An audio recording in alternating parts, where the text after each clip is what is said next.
राधे राधे, जय हिंद। जैसे कि हमने इस यूनिट में पिछली कक्षाओं में जो कॉन्सेप्ट पढ़े, इस कक्षा में हम कॉन्सेप्ट पढ़ रहे हैं बिलियन से संबंधित। बिलियन दो भागों का बना होता है। एक में एक पदार्थ घुला जाता है और एक में घुलता है। जो पदार्थ घुलता है उसे बोलते हैं विलायक। क्या बोलते हैं? विलायक। और वो मुख्य रूप से सर्वत्र विलायक माना जाता है जल। और जो पदार्थ घुलता है वो कहलाता है विलेय। वो क्या कहलाता है? विलेय।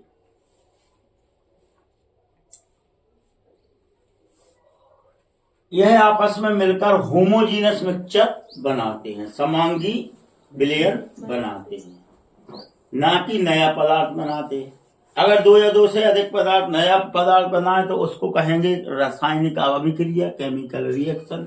और जब दो या दो से अधिक पदार्थ मिलकर होमोजीनस मिक्सचर बनाए, मतलब विलायक में विलेय के अणु प्रत्येक भाग में मिल जाएं, हर भाग में उसका अनुपात समान रहे।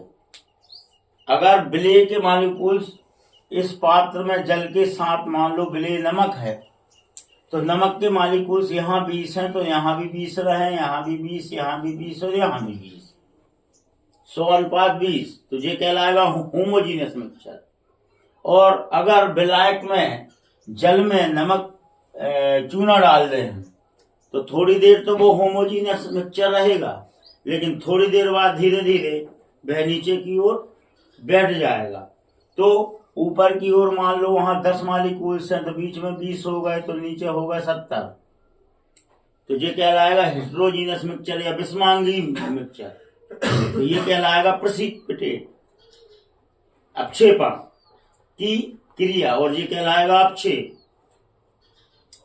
तो जब किसी विलायक में विलेय को घोला जाए तो होमोजीनस मिक्सचर बनाए तो उसे विलयन कहते हैं। विलयन और विलायक और विलयन के बीच किसी भी प्रकार की रासायनिक क्रिया नहीं होती, कोई नया पदार्थ नहीं बनता, केवल मिक्सचर बनता है। और वो भी कौन सा? समांगी मिक्सचर। तो इसे मेजरमेंट करने के लिए कुछ इकाइयां दी हैं, कुछ यूनिट्स दी हैं, मोलता, मोलरता, नॉर्मलता और फॉर्मलता। तो यहां हम लिखते हैं विलायक और यहां लिखते हैं विलेय। ठीक। अब यहां हम एक रिक्त स्थान वाली वाक्य लिखते हैं कि किसी विलयन के, किसी सॉल्यूशन के खाली स्थान विलायक में उपस्थित खाली स्थान उपस्थित विलेय मतलब सॉल्यूट के खाली स्थान विलायक के ग्राम खाली स्थान की संख्या को खाली स्थान कहते हैं। इसे खाली स्थान से प्रदर्शित करते हैं। किसी सॉल्यूशन के खाली स्थान विलायक में उपस्थित विलेय के ग्राम खाली स्थान की संख्या को खाली स्थान कहते हैं। इसे खाली स्थान से प्रदर्शित करते हैं। यहां लता याद रखो, तो यहां लिख दो 1000 ग्राम। और शेष में लिख दो 1 लीटर। 1 litre 1 litre. यहां क्या लिखा है? मोल लिखा है, तो यहां लिखो मोलों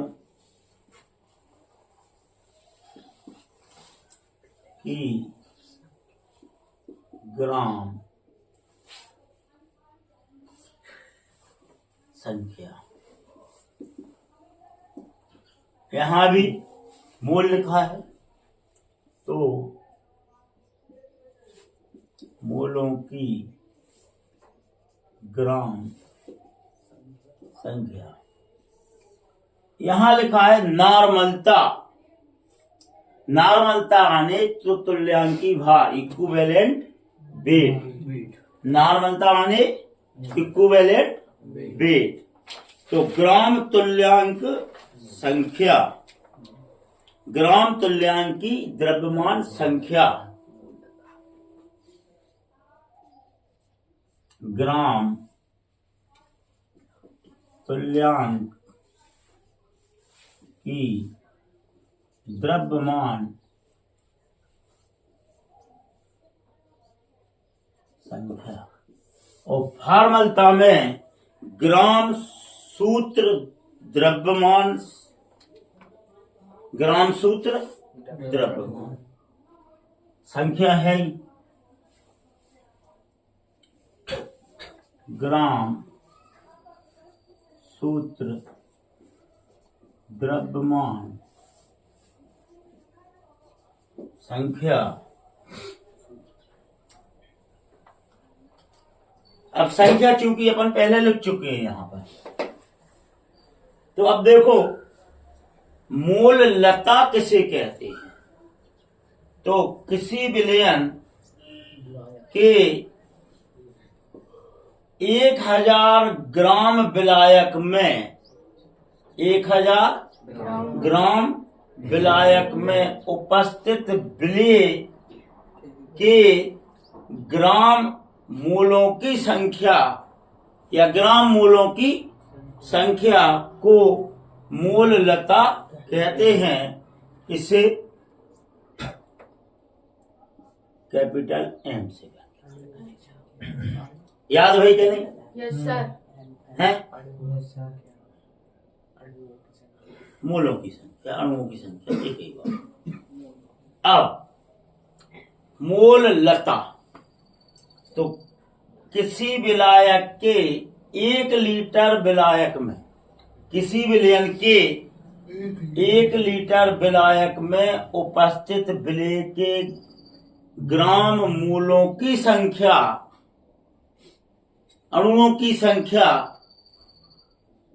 को मोल लता कहते हैं। इसे स्मॉल एम से व्याख्या करते हैं। कोई दिक्कत या सरलता से भाई के नहीं? Yes sir.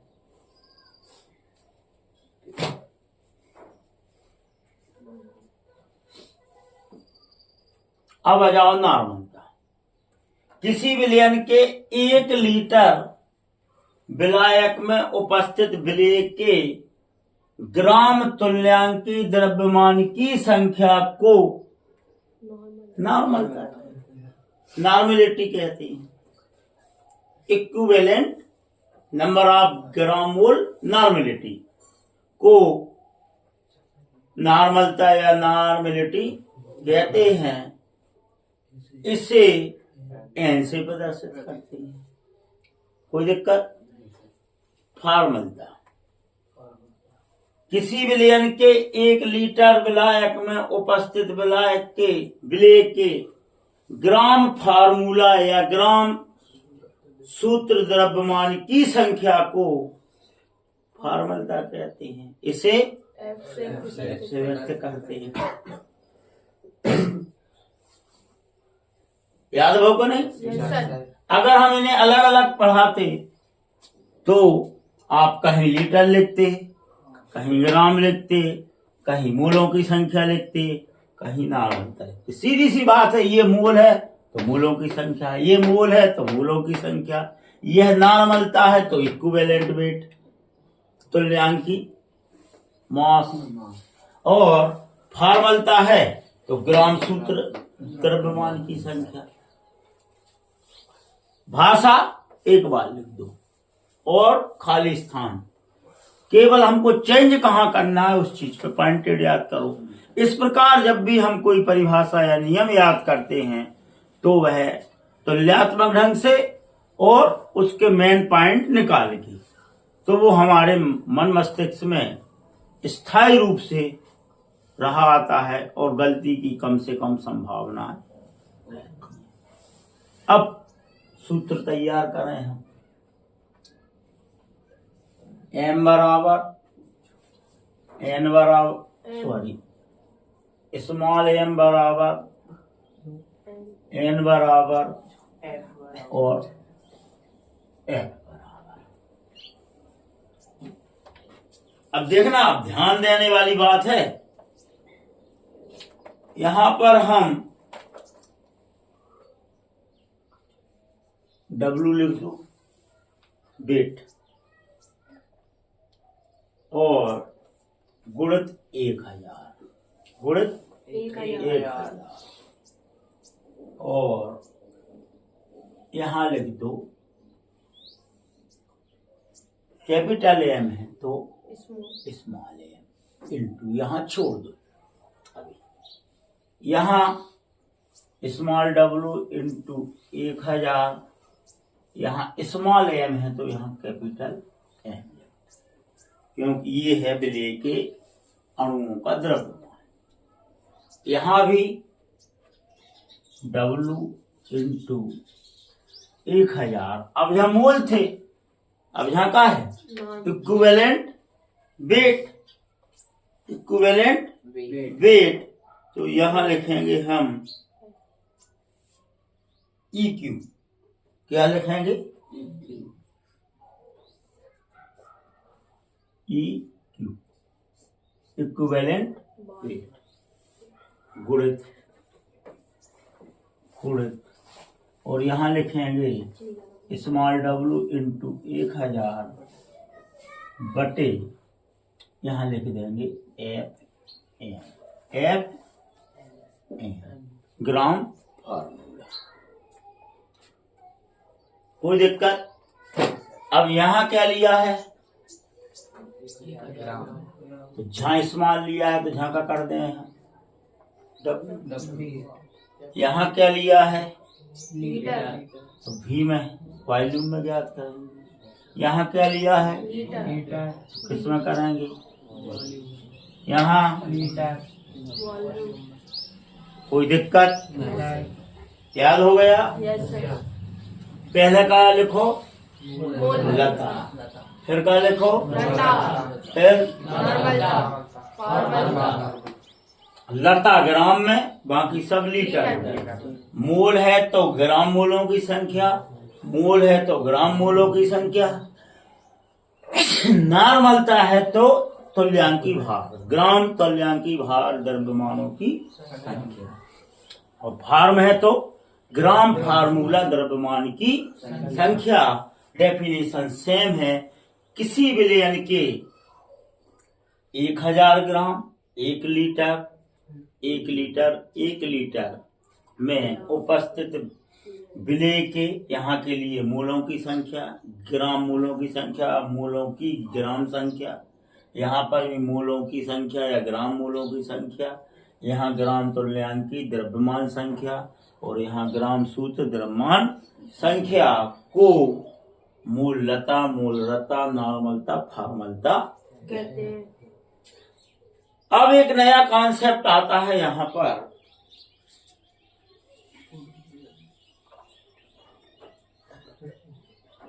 एक नया कॉन्सेप्ट आता है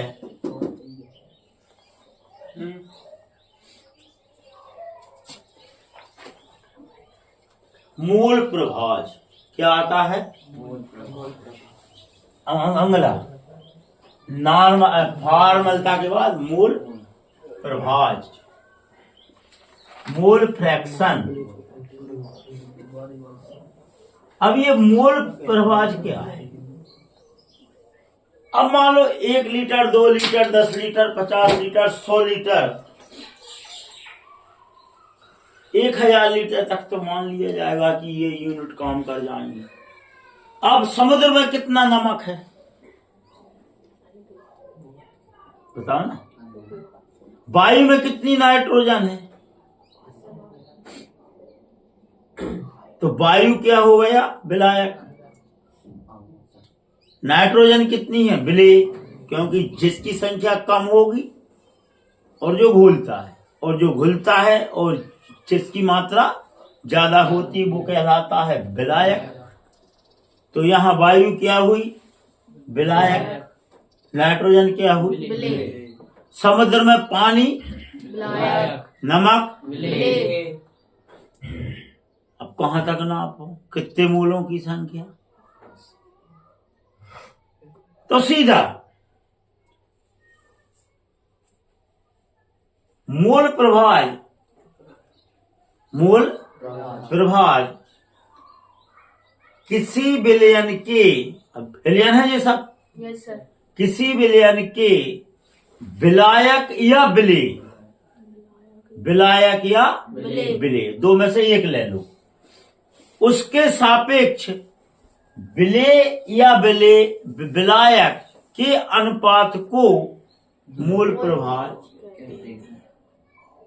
अब जैसे समुद्र में पानी के सापेक्ष नमक का अनुपात या नमक के सापेक्ष पानी का अनुपात, जैसे इस 71% नाइट्रोजन है वायु में, तो हम क्या कहेंगे? 100% वायु के सापेक्ष 71% नाइट्रोजन, तो कह देंगे 100 अनुपात 71%। तो जी क्या होगी? विलायक के सापेक्ष विलेय या 71% अनुपात 100%, विलेय के सापेक्ष विलायक, दोनों में से कोई। अगर पहले विलेय लेंगे तो उसके अनुपात में विलायक को रखेंगे, और जब विलायक लेंगे तो उसके सापेक्ष विलेय को रखेंगे, उसे मोल फ्रैक्शन ppm में नहीं दो पर मिलियन, 10 लाख। तो किसी विलायक के 10 लाख में भाग में विलेय के मूलों की संख्या को ppm कहते हैं। समझे कि नहीं? किसी विलायक के 10 लाख में हिस्से में, अब मान लो तालाब में सल्फर कितनी है, ऑक्सीजन कितनी है, तो हम क्या मान लें कि ये 10 लाख लीटर विलायक है पानी, तो 10 लाख में हिस्से में उपस्थित विलेय के मूलों की संख्या को ppm कहते हैं। इसको कैसे? जैसे हमें पेज का मापन पता नहीं है कि किसका पेज का, कोई स्टूडेंट ही नहीं है, तो हमको कहना है पुस्तक की मोटाई ले लें। अब पेज की मोटाई तो निकाल नहीं सके, तो पुस्तक की मोटाई लेके और जितने पेज हैंगे उतने को भाग देते हैं, तो एक पेज की निकल आएगा नहीं। तो जैसे हमें 10 लाख में हिस्से के नाप के लिए कोई मेजरमेंट नहीं है, तो हम क्या करें? उसमें से 1 लीटर का सैंपल निकालेंगे, मान लेंगे कि इसमें 10 लाख विलायक है, तो 1 लीटर निकाल के और 1 लीटर में मूलों की संख्या निकाल लेंगे, इनटू 10 लाख कर देंगे, तो हमें संपूर्ण तालाब या संपूर्ण जो विलयन है उसका ppm निकाल सकते हैं। तो आपका पहला क्वेश्चन आएगा, मूलता क्या है, इसे किससे प्रदर्शित करते हैं, इसका सूत्र क्या है? मूलता क्या है, नॉर्मलता क्या है, फॉर्मलता क्या है, मूल प्रवाह या मूल फ्रैक्शन क्या है, और ppm क्या है, इस प्रकार 6 परिभाषाएं हमने एक साथ पढ़ी। आज के लिए इतना काफी है। राधे राधे।